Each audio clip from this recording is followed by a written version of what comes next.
จึงมาเย้าหน้าเขาออกว่าตัวเล่นลูกอ่อนกาจอมก่อน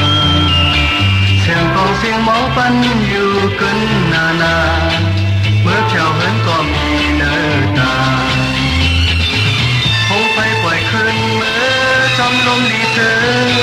เมาสาวเขาเมื่อย้อนสู้ห่มกันคงไปเจียวสองขอบแนบแนมก็หักแป้วมีเลย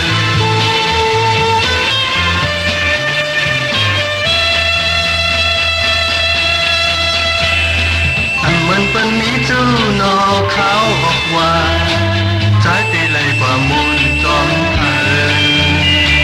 หันเงียนเท่าเล่า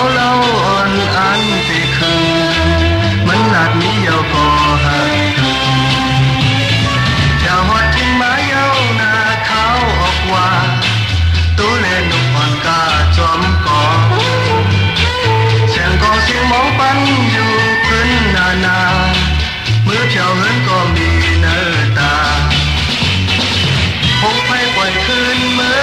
จอมลมดีเธอมาทางเขาเมื่อย้อนช่วงกันคงไปเกี่ยวสองของแนวแรงก็หักแป้วมีเลย